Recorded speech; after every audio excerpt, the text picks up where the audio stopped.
सफाई करेंगे, क्या किया है। तो ये हम सोचते मोहल्ला पॉलिटिक्स से कोई देश नहीं चलता।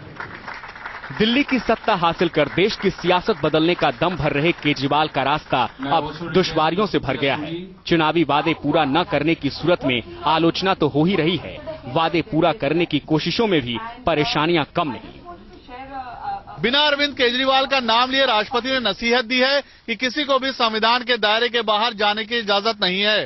राष्ट्रपति ने बात ऐसे वक्त पे कही है जब दिल्ली में अरविंद केजरीवाल की सरकार जन लोकपाल बिल लाने की तैयारी कर रही है, वो भी बिना होम मिनिस्ट्री के परमिशन के। जाहिर सी बात है कि राष्ट्रपति ने पहली बार नहीं बल्कि दूसरी बार इस तरह की बात कही है। वीडियो जर्नलिस्ट विजय कुमार के साथ सैयद मुजीब इमाम, न्यूज नेशन, दिल्ली। त्रिपाठी जी, क्या वाकई में अरविंद केजरीवाल की सरकार एक बहुत बड़ा संवैधानिक संकट खड़ा कर अपने लिए एक बढ़िया ग्रेसफुल एग्जिट ढूंढ रही? हाँ, ये तो बिल्कुल स्पष्ट है, लेकिन स्थिति को ये समझना चाहिए जी कि 2005 में यूनाइटेड नेशंस में कन्वेंशन अगेंस्ट करप्शन, ये एक अंतर्राष्ट्रीय समझौता पारित हुआ जिसमें के भारत भी एक सदस्य राष्ट्र है, जिसने चाहिए कि 2005 में यूनाइटेड नेशंस में कन्वेंशन अगेंस्ट करप्शन, ये एक अंतर्राष्ट्रीय समझौता पारित हुआ जिसमें के भारत भी एक सदस्य राष्ट्र है, जिसने इस संधि पर हस्ताक्षर किए हैं। इसके प्रावधानों के तहत जो भी देश इस संयुक्त राष्ट्र संघ की संधि पर हस्ताक्षर करेंगे, उनको अपने यहां भ्रष्टाचार हटाने के लिए एक संघीय और एक राज्य स्तर पर संस्था बनाना अनिवार्य है जी, जो 2015 तक इस कानून के अनुसार बन जाना चाहिए जी। इसके लिए संसद में जो कानून बना वो लोकपाल के नाम से आया और राज्यों के लिए लोकायुक्त शब्द का प्रयोग किया गया जी। तो पहली बात तो यह है कि लोकपाल शब्द का प्रयोग राज्य के लिए नहीं किया जा सकता है। दूसरी बात यह है कि संविधान के भाग 8 में अनुच्छेद 239 के अंतर्गत यह स्पष्ट प्रावधान है कि जो भी भारत के संघ शासित क्षेत्र हैं उनका प्रशासन राष्ट्रपति के द्वारा होगा। 239A में कुछ स्पेशल प्रोविजंस हैं जो दिल्ली के लिए किए गए हैं।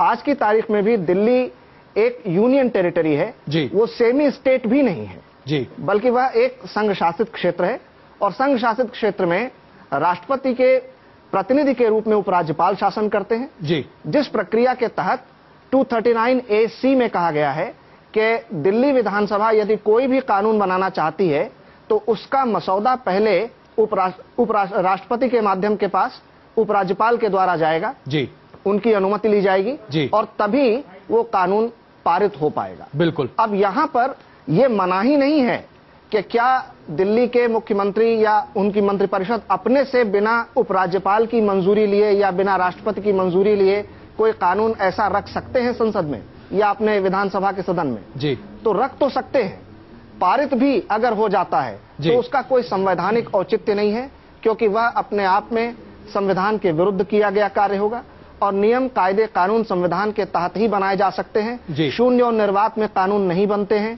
बिल्कुल। तो आपने कम से कम संवैधानिक स्थिति पूरी तरीके से स्पष्ट कर दी। उर्मिलेश जी, अब एक बहुत छोटी टिप्पणी यहाँ। नहीं अजय भाई कपिल जी जरा धीरज रखिए, सुनिए। नहीं, एक सेकंड छोटी सी बात है। त्रिपाठी जी से एक सवाल छोटा सा ना, सुनिए। त्रिपाठी जी से एक छोटा सा सवाल है सर। अच्छा पूछिए, चलिए बोले सर। ये त्रिपाठी जी ने जो बात कही और जो मेरी समझ है, दिल्ली की विधानसभा में बिल आ सकता है, पास हो सकता है, पास होकर उपराज्यपाल के पास जाएगा, उपराज्यपाल के बाद प्रेसिडेंट साइन करेंगे तो कानून बन जाएगा, इसमें कोई समस्या नहीं है। ऐसे ही है ना त्रिपाठी जी? हाँ बिल्कुल है, लेकिन मेरा प्रश्न ये है कि अगर एक प्रक्रिया के तहत सबको साथ लेकर के कानून बनाया जा सकता है तो उसको संवैधानिक प्रक्रिया के अनुसार नियमानुसार करना चाहिए। उसको अनावश्यक वितंडावाद या प्रोपेगेंडा में बनाकर अनावश्यक तूल देने के प्रयास नहीं करने चाहिए, मेरा ये मानना है। चलिए बिल्कुल यही बात अपनी हम लोग कह रहे हैं। कुछ कहना चाहते अगर हो एक सेकंड अमृता जी प्लीज, एक सेकंड बस आ रहे हैं। क्या यही अनावश्यक जो तूल देने वाली बात है, क्या आपको ऐसा कोई पैरेलल अभी तक भारतीय इतिहास में आपको दिखा है उनमें? नहीं, देखिए एक बार एक सोच ये अगर इन लोगों की है कि हमारे जैसा कोई नहीं, तो इन लोगों को अंदाज नहीं है कि 1947 के बाद से इस देश में कैसे कैसे नेता आए, कैसे कैसे चीफ मिनिस्टर आए, जिन्होंने इस पूरे देश की सियासत को अपने सूबों के कानूनों के जरिए बदला। मैं उदाहरण देता हूं शेख अब्दुल्ला का, एक ऐसा आदमी जो बड़ी मुश्किलों में सरकार चला रहा था, जिसने लैंड रिफॉर्म्स बिल लाया। एक ऐसा आदमी कर्पूरी ठाकुर बिहार में, ये सादगी और ईमानदारी की बात करते हैं, आप कर्पूरी ठाकुर को छू नहीं सकते साहब। देवराज अरस ने कर्नाटक में आज जो विकास दिखाई देता है, जो मॉडर्न एक स्टेट दिखाई देती है, उसकी बुनियाद देवराज अरस ने अपने कानूनों के जरिए लाई, जो कानूनी संशोधन किए। इतिहास नहीं मालूम इन लोगों को है, और ये लोग इतिहास तो हमारे भी एक सेकंड जरा शांत रहिए, शांत रहना सीखिए। देखिए, मुझे लगता है एक बार केजरीवाल साहब को मैंने कहते सुना, मैं मानता हूं ये लोग अच्छे लोग हैं, ईमानदार लोग हैं, ये लोग बेईमान लोग नहीं है, मैं कह रहा हूं बार बार, लेकिन ये सोचना कि दुनिया सारी बेईमान है, सिर्फ हम ईमानदार हैं, ये मूर्खता है, पहली बात। दूसरी बात, ये अज्ञान भी है। और तीसरी बात जो मैं अंत में कहना चाहता हूं कि पिछले दिनों में बार बार सुनता हूं इन लोगों को, जी क्या भाई, क्या तुम्हारी समस्या है, तुम मुख्यमंत्री जी के यहां जाओ, जो करप्ट होगा जेल भेज देंगे। अरे भाई, इस देश को जेलों का देश मत बनाओ। पूरे दुनिया में यह ना कहा जाए कि भारत एक ऐसा देश है जो जेलों का देश है। इस देश से जेलें खत्म करो, लोगों को ईमानदार बनाओ कि जेल भेजना ही ना पड़े। क्या आपके पास ऐसा कोई फार्मूला है?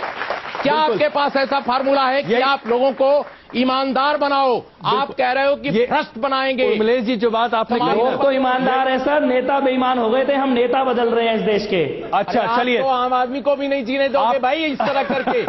अच्छा चलिए, सुनीता जी आपके साथ रही हैं, आप लोगों के साथ काम करती रही हैं। सुनीता जी, मैं यही आपसे जानना सुनीता चाहता जी तो बहुत अच्छे से साथ रही हैं और हम लोग एक ही टीम है। तो बस सुन लीजिए ना, आप पहले ही मॉरल प्रेशर डाल देते हैं कपिल जी, आप किसी को बोलने ही नहीं देना चाहते। नहीं, सुनीता जी तो मेरी दीदी है, उनको मैं जानता हूं पहले से। ऐसा मत कीजिए, जनतंत्र का गला मत घोटिए साहब।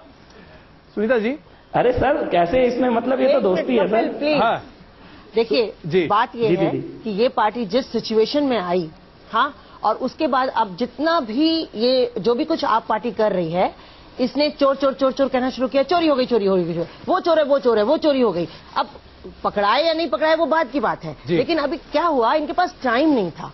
लोकसभा इलेक्शन इतनी जल्दी आ गए, और जितने भी मेथड्स आप देख रहे होंगे शुरू से, इनके इनोवेटिव डिस्ट्रप्टिव मेथड्स है जो कि डिफरेंट तरीके से हो रहे हैं, तो न्यूज में है। और वो जो बहन जी ने कहा था, बिल्कुल सही कहा था कि एड पे कितने पैसे खर्च होते हैं। आप पार्टी का कोई पैसा खर्च नहीं होता, और नीयत तो साफ है।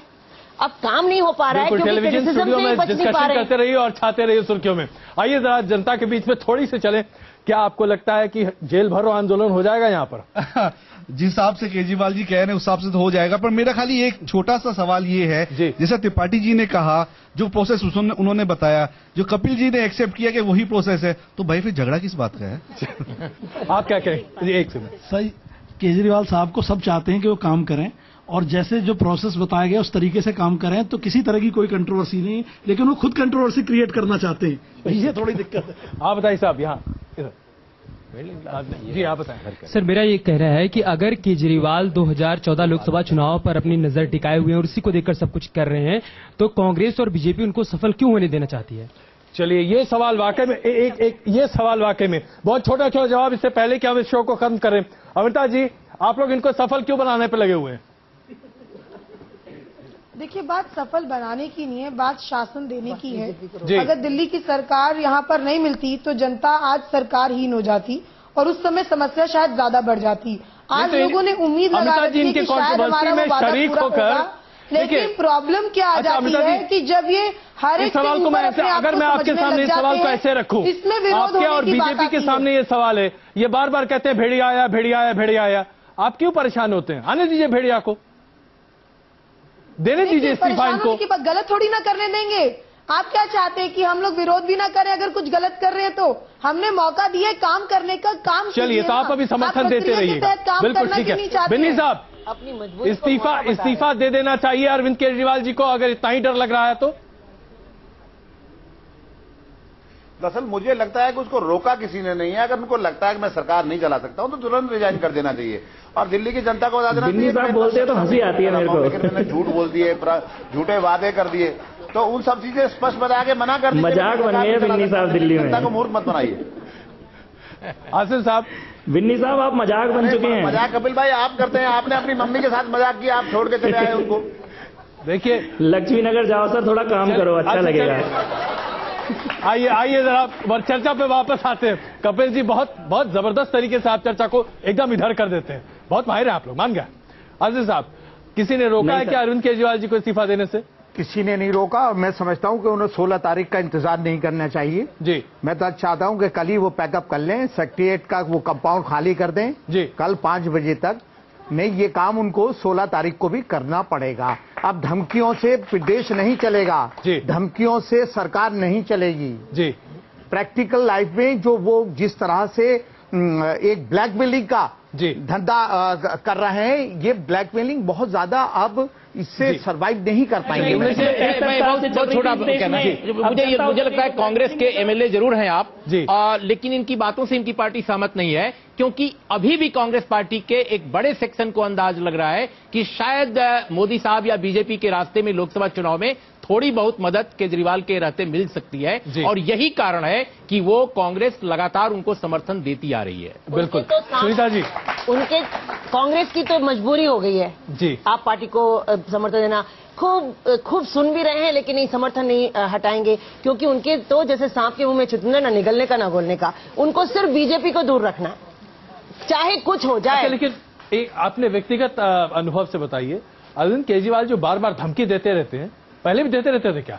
ये कर दो वरना मांग दूंगा, ये कर दो वरना ऐसा कर दूंगा, ये कर दो वरना वो कर दूंगा। अरविंद केजरीवाल जो भी कर रहे हैं जी, अभी तक सबको पता चल गया होगा कि वो बहुत जिद्दी है और अपना जो भी उन्होंने सोच लिया वो करेंगे ही। आंदोलन में भी यही था, और इसमें कोई बुराई नहीं है, क्योंकि 60 साल से इतना देश इतना चरमरा गया है, सब कुछ इतना बर्बाद हो गया है कि अब वो ये डिस्ट्रक्टिव मेथड कर करके अगर जनता परेशान हो जाएगी तो जनता जवाब देगी। लेकिन उन्होंने जो खलबली मचाई है ना इस बीजेपी और कांग्रेस में, उसमें जनता या तो उनका बहुत बुरे तरीके से साथ देगी, बुरे तरीके से का मतलब है कि बिल्कुल बहुमत से साथ देगी, और या फिर अगर काम नहीं हुआ तो पस्त भी हो सकती है। चलिए कपिल जी, इससे पहले कि हम शो को खत्म करें, आपकी शिकायत दूर कर देते हैं। 30 सेकंड में बताइए आप क्या कहना चाहते हैं। सर कुछ भी ज्यादा नहीं, जन लोकपाल और स्वराज पास होना निश्चित है। आज की तारीख में भाजपा और कांग्रेस की ये हिम्मत नहीं है कि वो चुनाव का सामना करें, उनको इस बिल को पास करवाना पड़ेगा, और हमारी सच में ये जिद है कि हम जन लोकपाल और स्वराज दिल्ली में पास करेंगे और लोकसभा चुनाव में जीतने के बाद देश में भी इस कानून को पास करेंगे। कपिल जी, भाजपा कांग्रेस की राजनीति को अगर आप लोग इतने तय हैं तो आपके नेता बार बार इस्तीफे की धमकी क्यों देते हैं? अब भाई हमें डर लगता है। मेरी भी एक राय दे दीजिए कि क्रिकेट नहीं, इस्तीफे की धमकी नहीं है, उन्होंने कहा इस पे समझौता नहीं करूंगा। जन लोकपाल और स्वराज के लिए मुख्यमंत्री की कुर्सी जाती है तो जाए, हम पास करा कर रहेंगे, ये कहा अरविंद जी ने। चलिए बहुत बहुत धन्यवाद आप सबों का इस चर्चा में शामिल होने के लिए। Thank you sir. बहुत बहुत धन्यवाद आप सबों का इस चर्चा में शामिल होने के लिए। इतना तो तय है कि दिल्ली की जनता अब डरने लगी है कि पता नहीं सरकार कब तक चलेगी कब तक नहीं। केजरीवाल साहब बचा लीजिए हम लोग को, वापस आते हैं और खबरों का।